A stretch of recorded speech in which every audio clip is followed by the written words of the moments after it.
All right. All right. Love it. And let's turn on Facebook.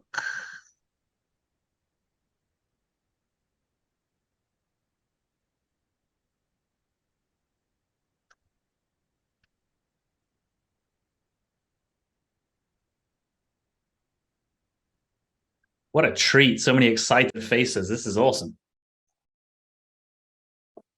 We have the treat, so thank you.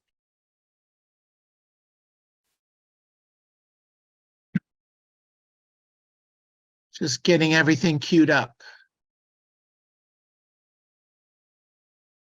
What happened to your face, Adam? Great question, Tess. It was an unfortunate sailing accident on my vacation. So wow. It's not, as you know, it's not normally there. So hopefully it'll be going soon. It's okay. Wow. Looking. Well, thank you. Tess found some information I didn't even know yet. All right. Fantastic.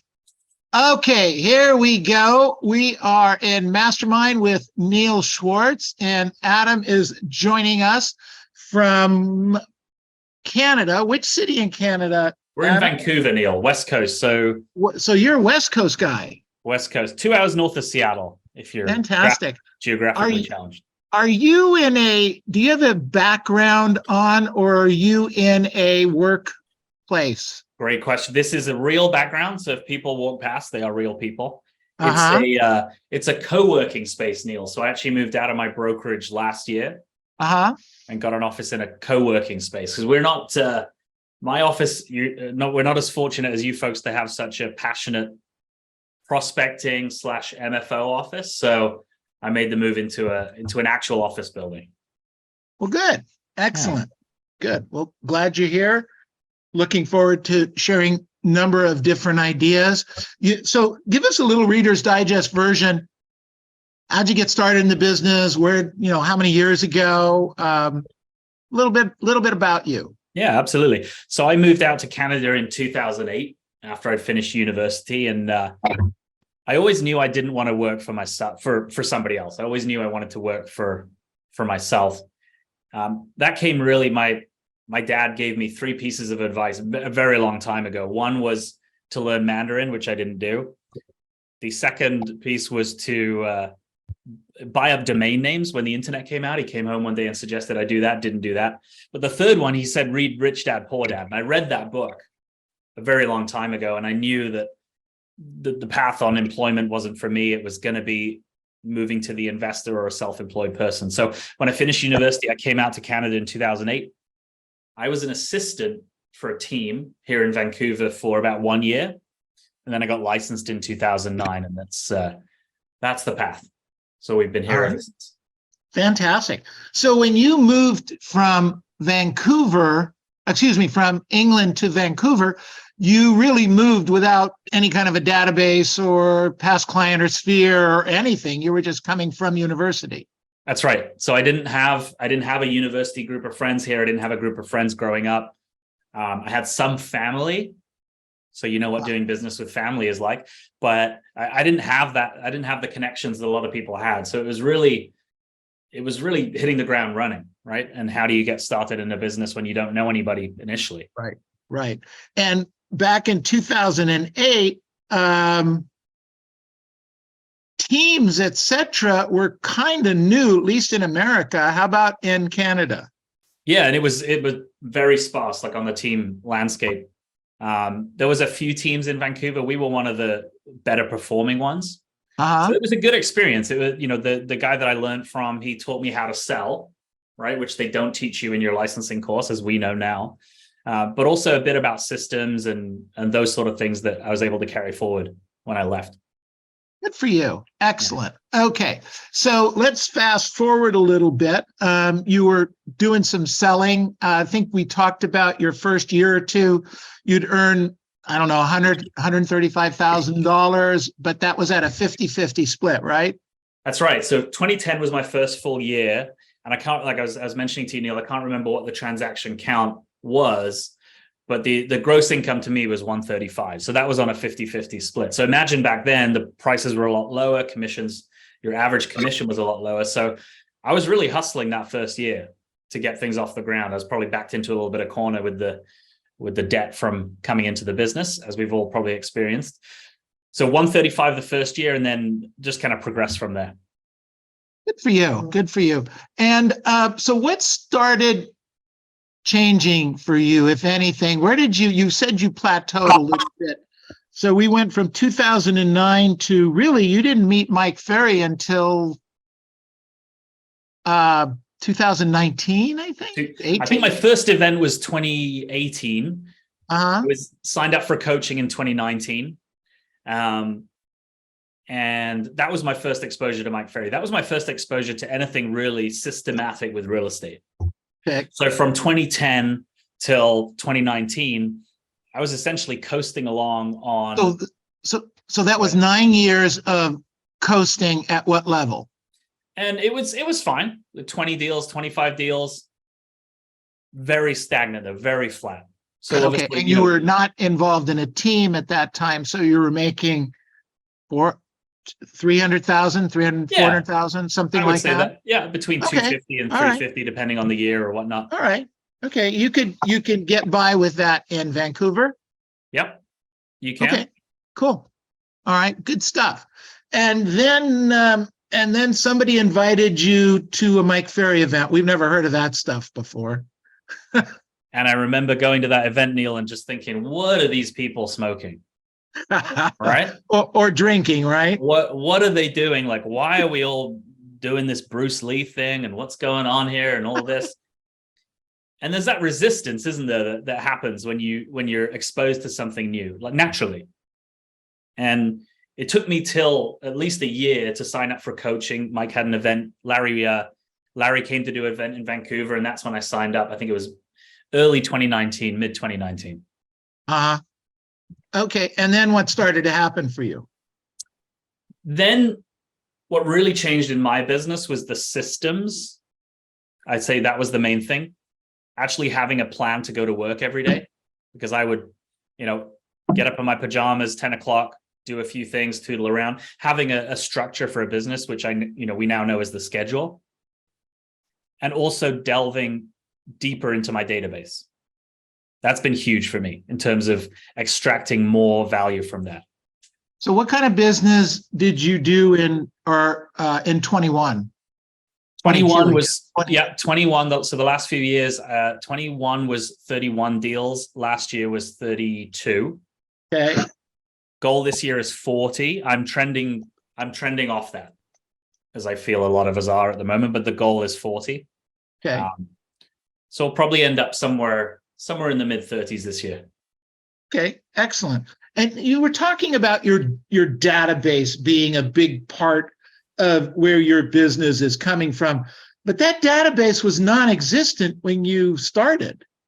Exactly. So initially, 2010, 2011, a lot of that came from online leads. So I didn't know anyone back then. But back in 2010, 2011, you could do online leads and no one else was doing it. Okay. So the competition was super low. The price was super cheap. People would pick up the phone when you called them. I had leads that came to me with, hey, I've seen these 5 properties on your website. I want to buy one of them. Right? Okay, that's nice. It was that kind of business because no one else was doing it. So a lot of my business, Neil, a lot of my database now are people that came through from an online lead 10 years ago.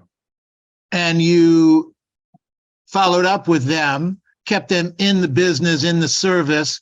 Do you, how much of your business today is listings versus sales? It's probably about 70% listings. And I'm trying to work up to get that increased. I had a buyer's agent last year. This year I'm working with an agent on referral basis, but I'm trying to really shift that away to somebody that can better service buyers. Got it. Okay, excellent. And how big's your database? There's about 400 people in my past client and about 200 people in my C database. So Mike talked about this during COVID. So that's people that I've spoken to, just listed, just sold, old expires that I've had a good conversation with, but they wouldn't recognize me in the street. Right. And how many deals will you do of the 40 that you want to do this year? How many will be past client and sphere? It'll be about 95%. Okay, so you have 400 in your base, and you're going to get about 10% of that in terms of direct and indirect past client and sphere base. Well, when you look at the numbers, Neil, it should be more than that, shouldn't it? Well, it should, but most agents never get to the 10%. I had a conversation with my wife who's on this call the other day, and we looked at the numbers, and we ran the business that I'm missing out on from my database, i.e. not getting that 10%, is about $387,000 in income. That's a big number. Do you know, in the number of deals that you'll do in your database, how many are direct clients and indirect? And what I mean by that is a direct client is somebody who calls you or you call, and they buy a house from you or they list their house with you. That's a direct past client sphere deal. An indirect is somebody who you call or talk to somehow, but they refer somebody to you. Talk to my brother, my sister, my aunt, my uncle. That would be indirect. Do you know how those numbers fall out? That's a good question. I do not. So here's what I found, and what we've been teaching is that we don't tend to push hard enough on indirect business. We tend to get the business that's right in front of us, but not. So tell me, who do you know? Aunt, uncle, brother, sister, mother, daughter, et cetera, et cetera. We don't do enough of that. And that's actually leaving part of that money on the table is sitting in that category. Does that make sense? Feel like that could happen to you? Absolutely, Neil. And it's interesting because I feel sometimes the question of who do you know?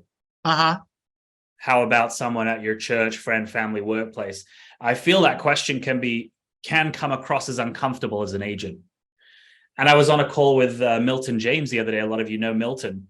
And he shared that when he was coaching with Mike, the point of that question is to get a no. It's not to get a yes. And this opened up something huge for me, because you want that reflex no, which they're going to say. But next week, when they meet someone at church, gym, work, they're going to call Neil Schwartz. Right. So for me, that was a huge mindset shift, because who wants to, why are we calling these people asking them this question? They always say no. It's not the answer you're looking for. You're looking for a no. You're looking for the no. Right. I don't disagree with that totally, but I don't think we dig enough. I think, plainly said, we don't dig enough. And I think there's deals out there, Adam, and I would encourage you to try finding a lead that way. Okay? What would you add to that dialogue that we have to uncover that? What would you suggest for that? So, well, making sure you're asking, and I would guess, in how many cases do you not ask curiously and with intention and expecting business? So can you think of anybody? I hear this all the time. We listen to people practice all the time, and they're really not selling. Adam, do you know what I'm talking about there? Oh yeah. Yeah. Got it. Okay. So they're really not selling the concept of, so can you think of anyone, past client, friend, maybe somebody from the church that might be interested in taking advantage of this really great marketplace? Not right now. You think of anybody, No. Adam? No, not right now. Okay. The other thing I just did is I left you with a pause. Right. That pause caused you to be a little bit uncomfortable, and now you have to answer something. Well, maybe my sister, okay, great. So should I call you back later and get their name and number, or can you give me the information now? Mm. And then you're quiet. That Right. makes sense? Yeah, absolutely. Okay. All right. So good. Excellent. So tell me, when you met Mike, how did that change what you were doing? Yeah, I think that the schedule is a big thing. Schedule for me was a huge thing in terms of following a productive schedule, because one of the things my first coach asked me is, if you went to Indeed or you went on LinkedIn and you found a job for $300,000, what do you think would be expected of you? And he actually made me do that. That was one of my homeworks. And I came up with, okay, it's the VP of this company, the VP of that company.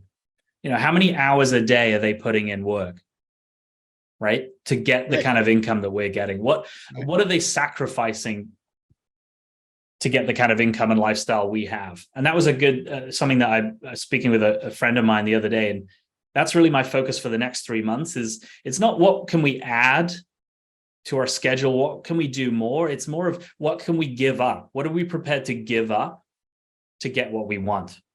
I think Mike was talking about we need to learn to say no more often. Yeah. I think would that make sense? Absolutely. And could that be, could that be certain friends that you're hanging around with? Is it staying out too late on a Friday night? Is it talking too much about football with your buddies? Whatever that is for you, what are you prepared to give up in order to get the results you need?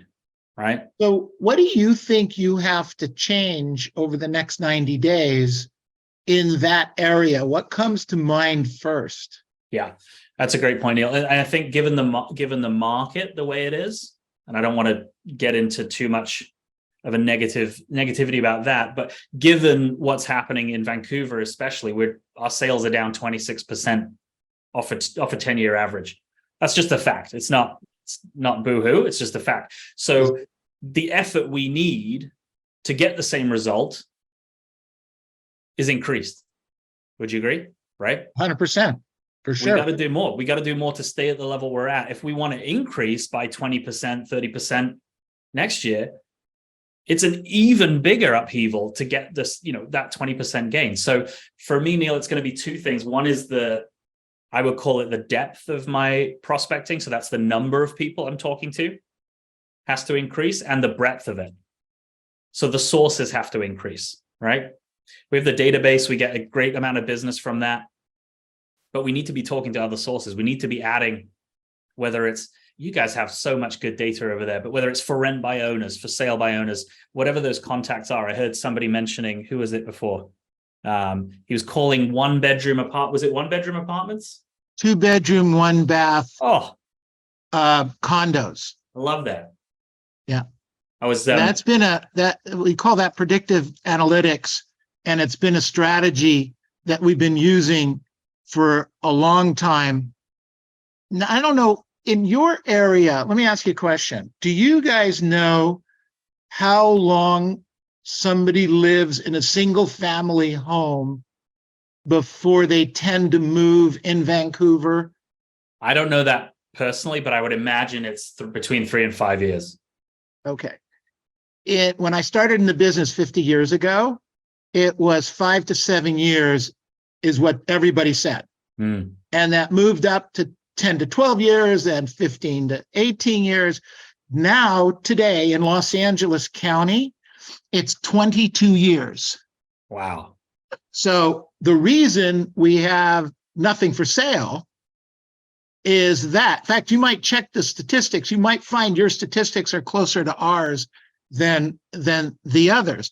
So we needed to find another avenue to go, and that became the 2-bedroom, 1+bath condos, because those would turn every 6 to 8 years. Right. So they were turning 3 times as often as the other stuff. And I think what you heard earlier was another part of the predictive analytics, which is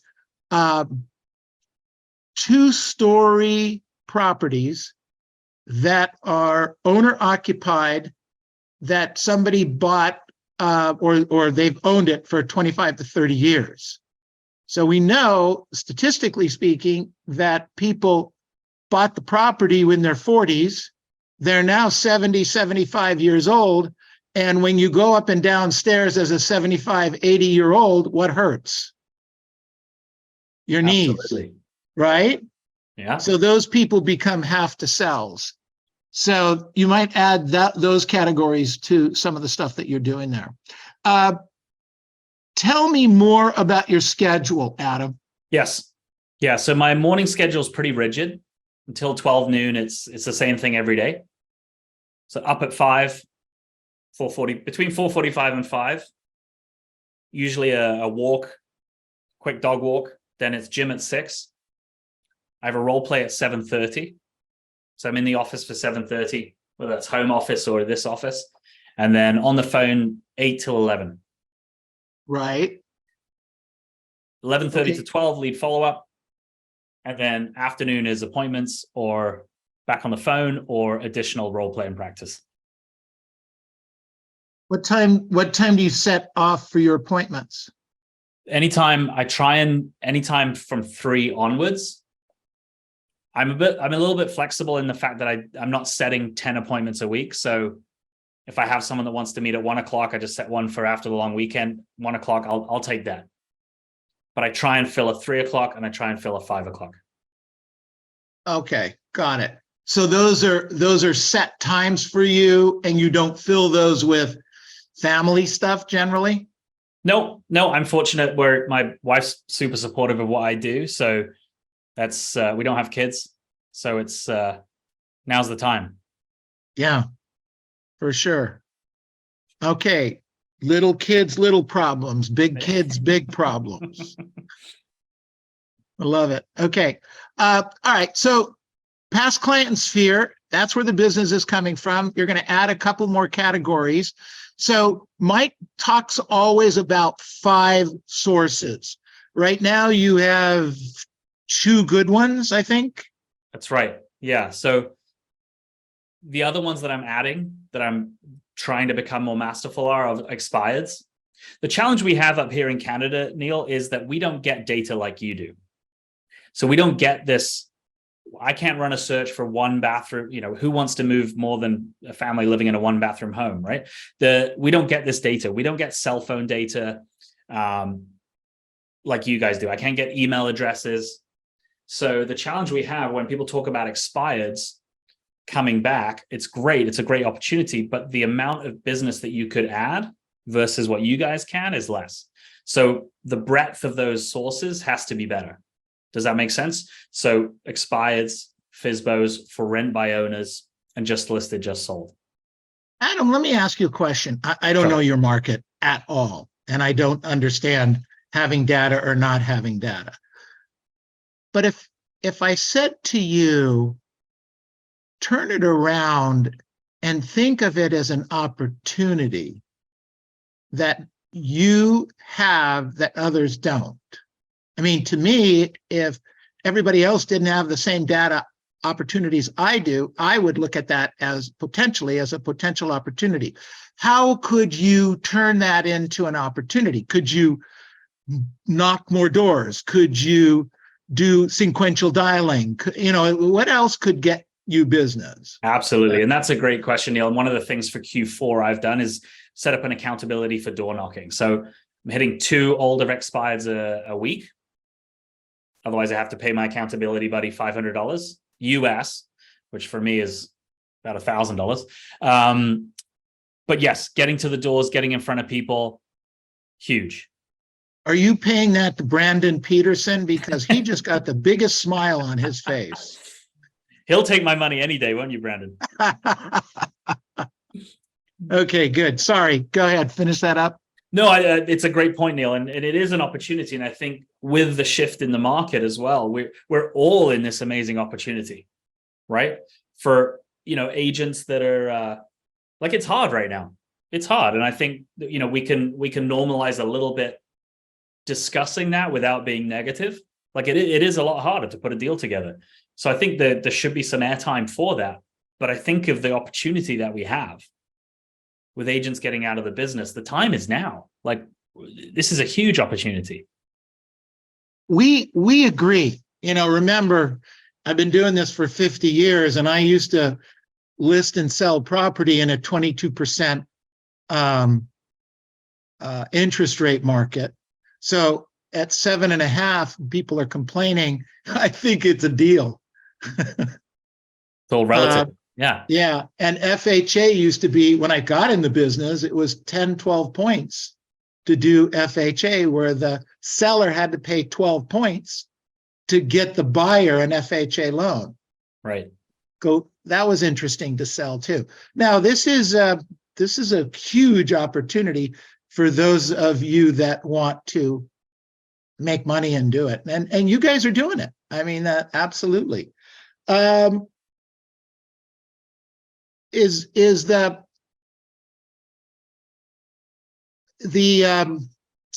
political structure in Canada, does that push or pull you? Are they pro housing? Yeah, here's the issue that we have at the moment now is I think we welcomed 1 point something million immigrants last year. So they are very pro-immigration at the moment. I don't pay too much attention to politics, Neil, because I can't control it. But there's huge amounts of immigration. So, I mean, we don't have enough supply. And you have 1 million more people. Rental rates are through the roof. So, right. I mean, do the napkin math. It kind of shows you what we're looking at, right? Yeah, I understand that. Absolutely. Good stuff.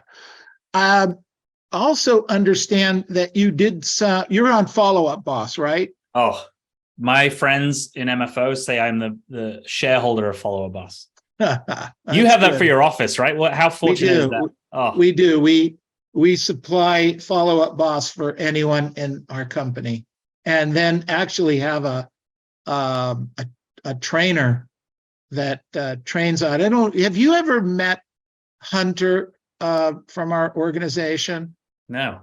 He's actually an outside sales and he has a team that work from Russia.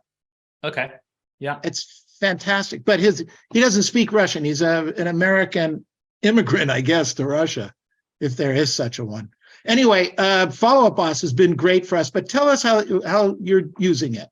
I think Follow Up Boss or any CRM that you use, especially in this market, the possibilities in your database are endless. We just talked about that, Neil, in terms of getting more business from it. But in terms of kind of tips and tricks, having everybody that you know in there has been invaluable. I dumped all of my cell phone, everybody into there at the beginning of COVID when I signed up for Follow Up Boss. Everybody went in there. Everybody that I've ever met, everybody that I've got an email address for, all went into Follow Up Boss. So I think if you haven't done that, I would definitely recommend that and sort through the people that you're going to call, the people you're going to talk to, and just archive the ones you're not. Even if they get your emails once a month. So my system is really, really simple. So it shows me a list, Neil, of every day, the people that I haven't spoken to in 90 days. So I can just dial through the list. It takes the guesswork out of it. They get a mailer every quarter. That's all outsourced. They get an email once a month. They get a Christmas card, and they also get a birthday card. If I could offer one tip that's got me 100 conversations a year, is send a birthday card. Interesting. You can create a field in Follow Up Boss for birthday. Maybe Hunter can do that for you. What I do, I send a physical birthday card like this. I put scratch and wins in them. Oh, that's cool. Little cheeky note in there. Send that to people. Every day, people are like, hey, I got your birthday card. And then you send little scratchers for the lottery. Scratcher in there. Whatever. It could be a Starbucks card. Could be whatever you want. And it's not a sales conversation. Right. But who doesn't love mail in a world where we don't get any mail anymore? Right? 180 degree rule. That for me has been a huge source of conversations. Fascinating. Hey, I'm going to give you a quick call. I know it's your birthday, Neil. I'm going to call you. Hey, I got my scratch and win. I won $3. Great. Good for you. What are they going to ask? How's your business? How's the market? Right. They're going to start. It's I think they call that reciprocity, where you gave them something, so they feel they have to keep you on the line and try to help you, correct? Huge. Yeah. Huge. Yeah. Yeah. Good for you. The other thing I've been doing, if I may share lately, is I've been putting together a list, a more intentional list of vendors. So going through my database, I spoke to a lady this morning, she's a recruiter. Who's your ideal client? How can I send you more business? Oh gosh, that's very nice of you. And of course, people moving into Canada, how can I send her business? Like you said, Neil, it's reciprocity. I'm helping you. Hey, I don't need anything back. I mean, all I ask is if somebody thinks of real estate, you think of me. Fair enough? Absolutely. You bet. That's great. Great idea, Adam. Yeah. Thank you for sharing. Good stuff. Okay. You open for a few questions right now? Absolutely. Let's do it. All right. Good stuff. Okay. Got questions for Adam? Reach out, raise your hand, jump in. Go ahead. Josie. Thank you, Adam. You just made me think of something when you said your intentional list of vendors. Do you have you put together your list of vendors and in a sheet that I don't know, do you market that? Anything like that? That's a good question, Josie. Thank you for it. So I put it in Follow Up Boss. I just put after their name, I'll put like handyman or painter, just so I can search it. And I had a conversation with a client the other day and he said, why don't you put it on your website? I can just look at it when I need it. Yeah. Well, if I do that, he's got no reason to call me. Right. So if I can make that a database topic and say, hey, Josie, by the way, I've got a huge list of vendors, accountants, bookkeepers, painters, decorators. Who do you need? Do you need anybody? No. Well, just call me when you do. Okay. Right? I think the downside, it's a great idea. I think the downside of publishing it is they can go and get that without you. Mm-hmm. Good thought. Okay. Thank you. No, you're welcome. All right. Good job. Great question. Thank you for that answer. Anyone else has a question? Who's got their hands up here? Let's go. Jump in. Come on. I got a question for you. You mentioned Tyrone, speak up just a little bit, please. yeah, you mentioned depth of prospect. Can you elaborate a little bit more on that? I don't want to assume, but I just want to hear what you have to say when you talk about more depth of it. What do you really mean? Absolutely, Tyrone. Great question. Thank you. And so I think there's two facets to it. One is the depth, which is that I would count that as the number of people that I speak to a day. Okay. The breadth is the different sources that you speak to every day. So one of my challenges is I will hit my contact goal, but it might be all database people for that day. Or I'll do 20 just listed, just sold, when I need to be breaking that down to a specific number, right? It needs to be 10 database people per day, 5 for sale by owners, 15 just listed, just sold, whatever that looks like for your business. Does that make sense? Okay. Yeah, I got you. Okay. Yeah. Good. Thank you. All right. Good information. Thank you. Good question, Tyrone. Appreciate it. Okay. Other questions for Adam? Raise your hand. I have a question, Adam. Go ahead. I don't know if he asked you, but I mean, what was the reason for you joining real estate? Because I mean, obviously the reason for you joining, it would be the reason that pushes you to get up every day at the 4:45 or the 5 mark. So like, what was the reason you joined, and how do you maintain that strong mindset? I mean, obviously every agent has a different way of doing it, but how do you do it in a market in Vancouver that is so volatile and you have a lot of competition, So what's your motivation and how do you maintain it? Absolutely. Great question. And what was your name? Sorry. If you get Kamal's his name. Kamal, sorry. Yeah. Call him Junior. Just call him Junior. I like that. So I read Rich Dad Poor Dad when I was like 13, 14. And I knew that I wanted to own real estate. I knew that passive income cash flow was key. So in my head at that time, I was like, what's my quickest way to get there? Right? What I went to university for was like training me to be a consultant, an office job. I'm like, I can make unlimited money in this job and buy real estate. That was my whole goal. And motivation, it's tough. Like it's tough to get up and do this every day. You guys know this. I think one of the things that's been key for me is goal setting with my wife about what the future looks like. What does this look like 10 years from now? Do we want to be sitting here doing this, or do we want to be sitting on a yacht making 10 calls a day for an hour? Yeah. Right? What does the end look like? So I think we keep that in mind. One of the things I've done this year as well is put a photo frame on my desk. You guys can't see it, but it's one of those digital photo frames. And it just cycles pictures of us on great trips, car I want to buy, vacations I want to go on. And that's constantly in my view, just out of shot while I prospect. So that keeps me going. Adam, I learned something from you in this interview. You pause very well. You know, you'll say something and you'll pause, and I don't do that enough. So that's just one thing I took away so thank you. Well, Neil just taught me that. So I'm just trying to implement. Junior's working really hard. He's very coachable. Thank you. Wow. Frank, got a question for Adam? Yes, sir. I know most of you guys are using Follow Boss, and I just went back to Follow Boss because it's been amazing. Now, Adam, you've been using Follow Boss. How are you really leveraging it for your business as a Mike Ferry agent?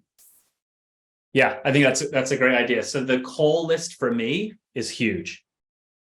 So having Follow Boss with a view that shows you who you haven't spoken to in 90 days. Okay. Right. And is it all you're really using? Say that again. Is that all you're really using? No, I was still going. Okay. But also using it to fill in the gaps in your database as well. So Follow Boss is so powerful. You can make views. So what I made the other day was a view that shows me all of my clients that I don't have an address for. Show me everybody I don't have an address for. Show me everybody I don't have a birthday for. So we can fill in these gaps. So I can send you this card. So I can make sure you're getting my mailers, right? Who do I not have a good email for? So things like that, Frank, and just in terms of leveraging, like filling out that database so everybody's getting the message that they should be getting, whether it's a phone call, email, or a mailer as well. Awesome. And then one last question before I let you go. How many people do you currently have in your database that you would consider an A or B list client? Yeah. So the C list is about 200 people. And the A list is about 400. Yeah. But the quicker we can get that to 1,000 people, the less we have to do this every day, right? Oh, yeah. Thank you so much, Adam. You're welcome. All right. Good job. Thank you, Adam. Good question, Robert. Appreciate it. Go ahead, Linda. Oh, hi. Also regarding database, hi, Adam. Hey, Linda. So regarding database, like, what do you do? Let's say you are out door knocking, or calling, just sold. How do you build the rapport so you're able to accept them to put them on a database? Like, what would be the role play for that? Great. Yeah. So it's let's take a just listed script, for example. I'll do the just listed script. Let's say the conversation's going well. You ask the questions, they're not moving, they don't know anybody.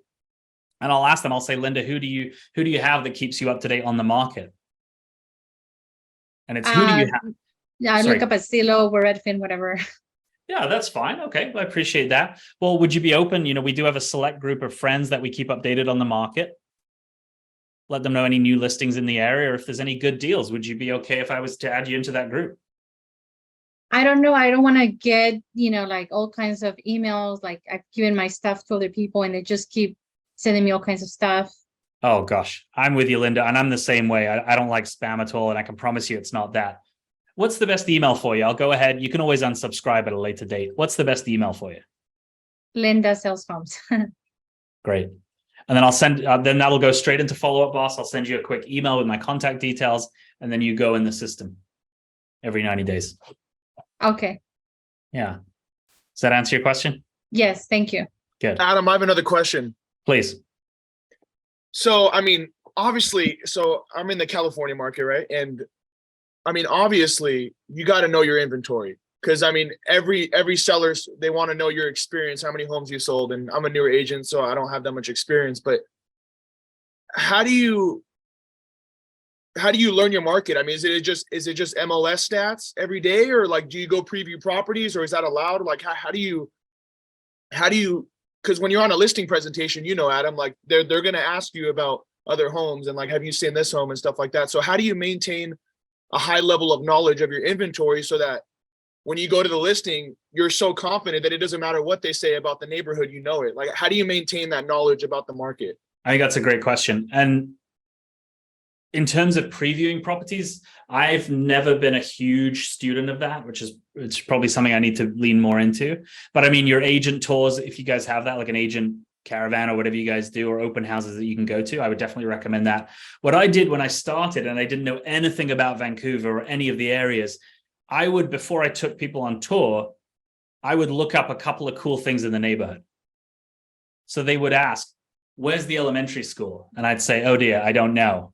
And I would just say, well, I know the high school's over there. Let me get back to you on that. But I would just come up with something else that you can tell them, right? So they ask you, have you seen 123 Main Street? Actually, you know, I haven't, but I was in 123 Banana Street last weekend. It's a similar house, right? So I think you can come up with things and just learn how to handle that as a handler with confidence. Adam, he's just trying to figure out how not to preview property. Hey, if it's an option for you, let's do it. How many? No, How many houses? Kamal, tell him how many houses you've previewed in the last 8 weeks, 10 weeks? Yeah, 217. Amazing. It's 217 houses that he's actually physically gone and looked at. Most agents in our markets haven't seen 217 in 2 years. So you already know the answer. He's just looking for another way around I it. was just curious how you, because I mean, there's some agents that don't preview and they do other ways. So I was just curious how you maintain the knowledge of your market, you know, because They the don't take as other many agent on an listings. interview. Hold on. But let me just bump in here. They don't take the listings that you've taken, and they don't have the sales that you've made. Although it's only been a few weeks, I know that you're trying to get to 100 by Thursday, okay? But it might take you a little longer, buddy. Keep it up. All right, other questions for Adam? I have one. Go ahead. DJ from El Paso. Thank you. Adam, can you talk to us about the best way of getting started with Follow Up Boss if we are at, zero, we haven't organized anything? Yeah, 100%. Get Great question. Dump everything, everybody you know, into Follow Up Boss. I know we've kind of been masterminding about this, DJ, a little bit. Dump everybody you know in there. Just treat it like a massive funnel and then figure out who you're going to talk to. If you're not going to talk to them, move them to archive, but get as many people as possible in there. At the very least, they're getting your email. At the very least, if you have an address for them, they're getting your mailer. That's a decision you can make. Even if you're not going to call them, they should be in there. So Adam, is there a minimum standard for what information is mission critical to be in there? Or is it email just? If they're going to be in your data, Ken, great question. I think if they're going to be in your database, it should be email, address, phone number, right? And birthday. For me, those are the minimum standards.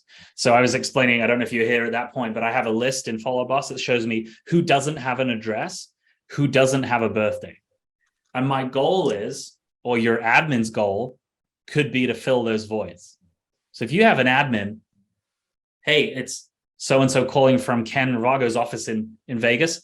We're just doing a data update. We just want to make sure we're compliant here. We noticed we didn't have an address for you. What's the best address? Right? I have a question. Sure. Hey, Emma. Adam, hi. I'm Emma. How are you? Great. Very impressive. How much time do you spend in Follow Up Boss?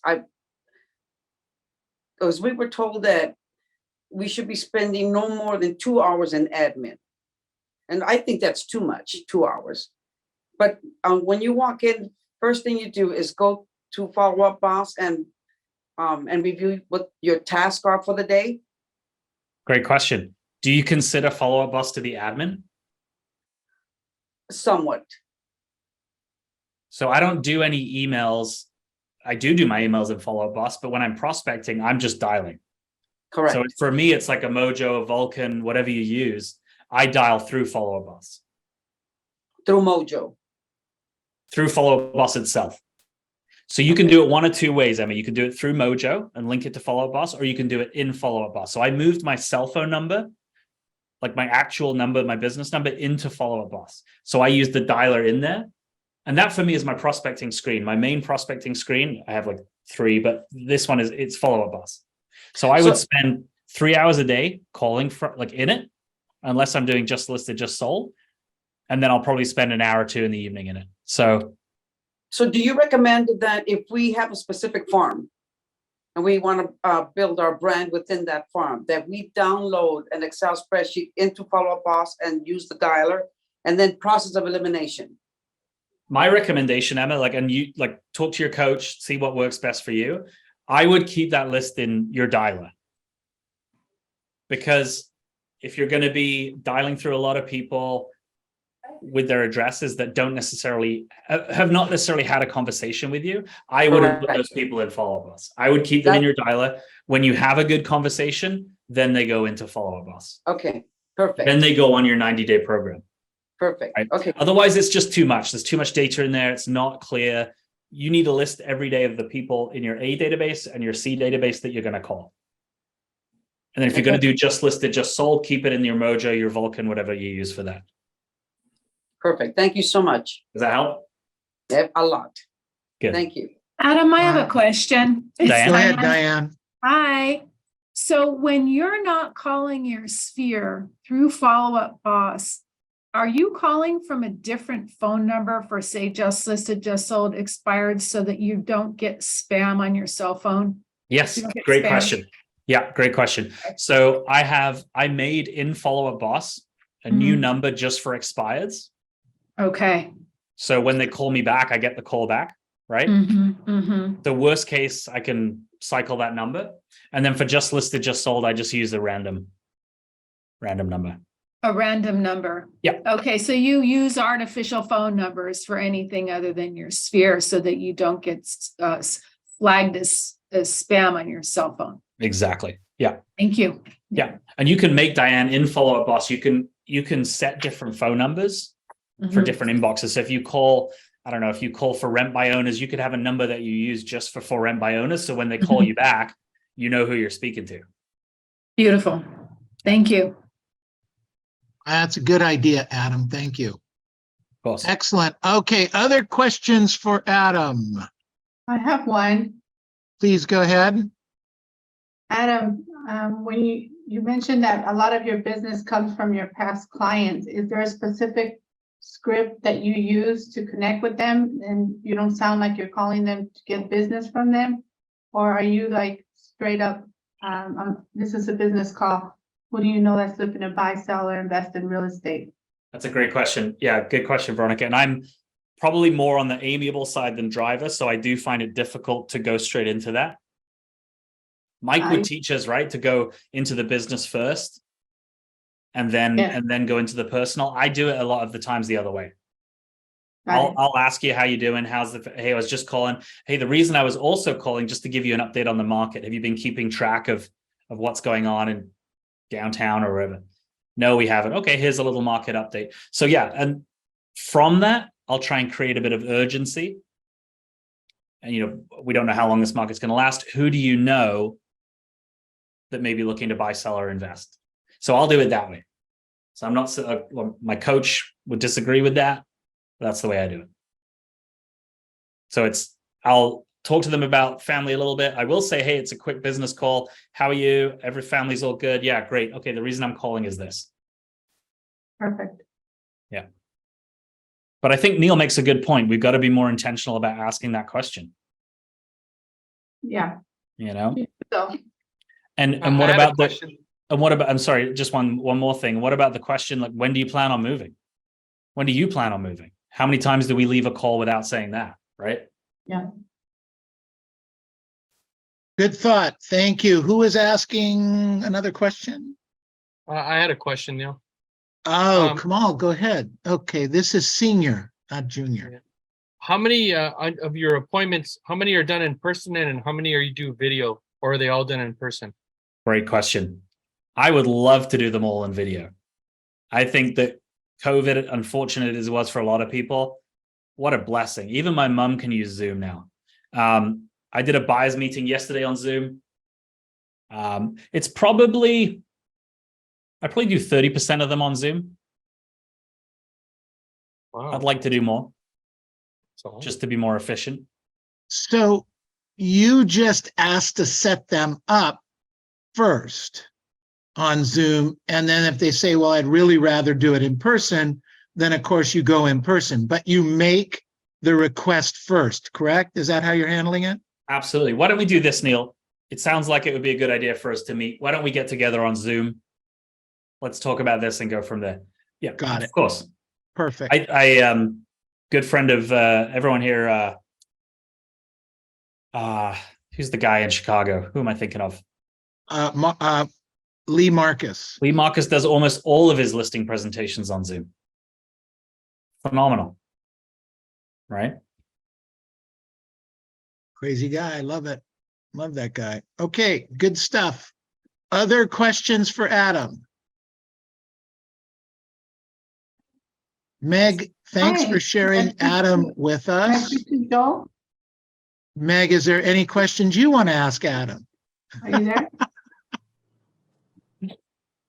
No, I can wait. Neil, Thank you, Neil, though. Thank you so much for lending him to us for the last hour. We appreciate Neil, it. Neil, I It's have a been fun question to for you. watch. Okay, Lupe, go ahead. Yeah, all this time, now that he's brought up the Zoom presentations, and we've been led to believe that it should be in person to get a bonding or get familiar with the person that you're either going to represent in sales or as a buyer. How do you feel about that? You're asking me? I'm asking you. Okay. If you're doing 3 or 4 listing appointments a day and you're trying to get a week, then I think you need to be good at Zoom. If you're doing 1 listing appointment every other week, then you need to be in person. Does that make sense? The numbers are going to vary slightly, but you get my point. I get your point. Thank you. Okay. Yeah, absolutely. If we're just starting out, you need to do it in person. If you're just trying to go to the next level, use Zoom or something like it. Absolutely. Would you We say, put in- Neil, like depending on the source too, right? If it's a past client you've been doing business with for 10 years, 100%. I want to Right. be Yeah, respectful there's of your certain time. people Let's you get on can- Zoom. Yeah. Yeah, there's certain people you can do that with and certain people you shouldn't do that with. Right, absolutely. I'm not gonna, my 84-year-old father-in-law, I'm never gonna try that with. Yeah.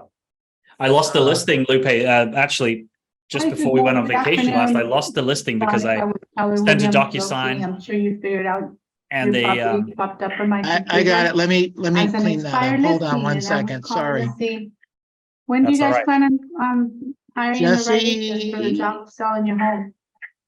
Yeah, I got it. Okay, done. Veronica's going to set an appointment right now, going to make 10 I grand while know, we're on I this know, call. I know, I know. But I was saying, Neil, I misread a client before we went on vacation last. I sent the DocuSign. They didn't sign it. And their feedback was, we expected you to come here and sit with us and go over the contract.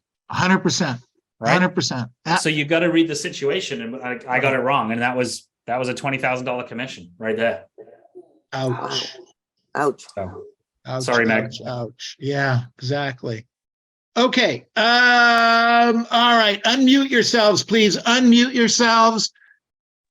All right. Let's give him a big hand. Adam, great job today. Thank you, guys. Fantastic. You guys rock. Oh, it was great. So Adam, what we do is we get it. You might have a hard stop and not be able to do this, but I go around the room now and I ask what we learned from you. And so you're welcome to hang with us if you want to hear that, or it's going to be in the recording anyway. I'll hang out. And then as soon as we render the recording, we'll send it to you and send it out to everyone else. Amazing. So again, thank you, Adam. Big time. It was really great. Very good. I hope we Picked up learned a- something. We did. Absolutely. Okay, what did we learn from Adam today? What did we learn from Adam? Go ahead, Josie. You keep getting it wrong, Neil. I know. The big thing I've never done is birthday cards. There you go. I love that. And There a you go. lottery ticket. Everybody loves to pretend like they're wanting to win. That's great. Thank you.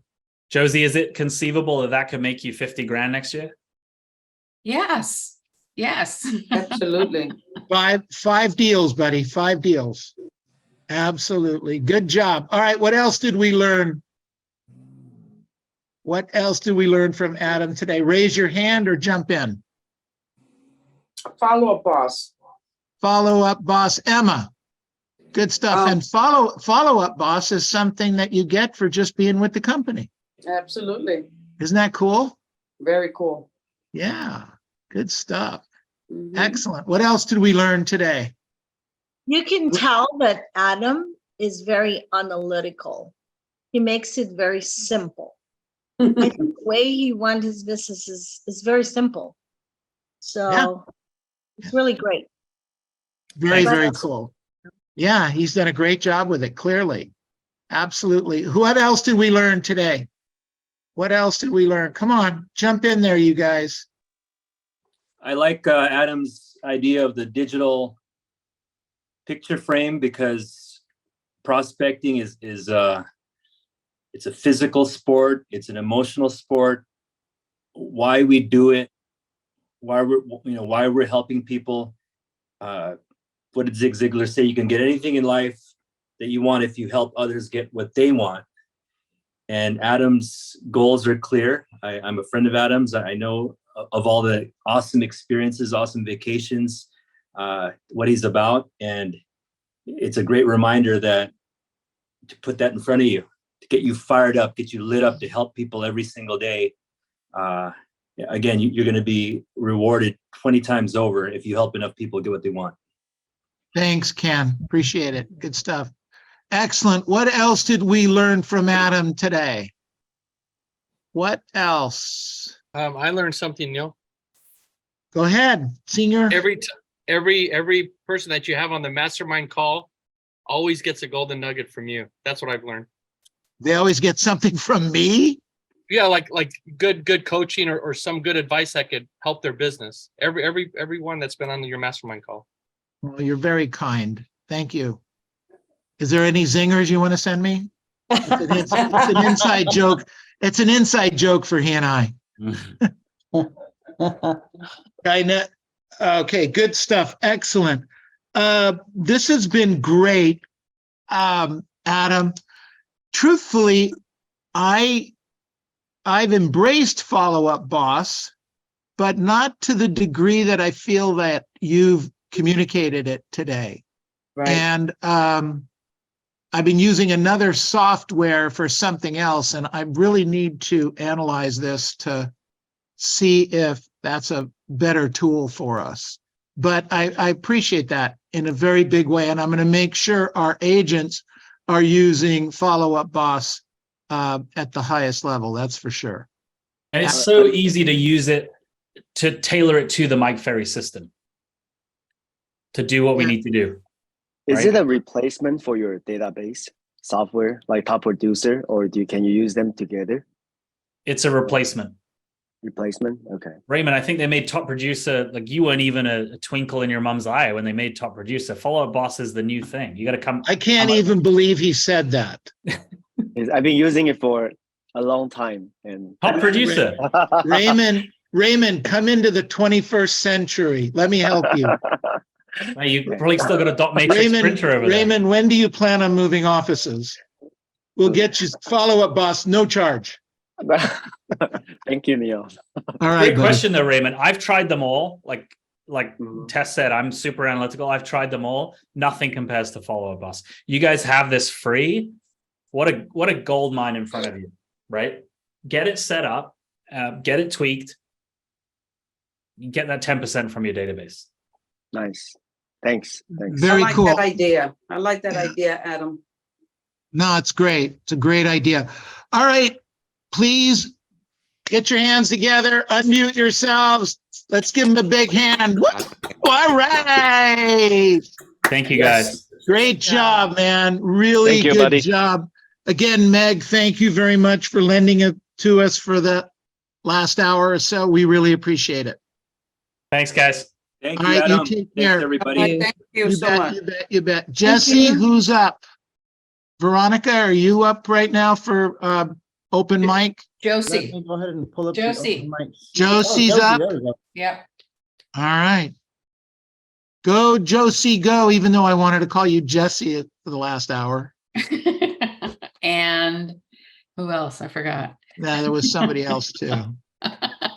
Oh, All right, you guys, You wanted great to call me job today. Jess. Really, really, really good job. Excellent. Thank you. Okay.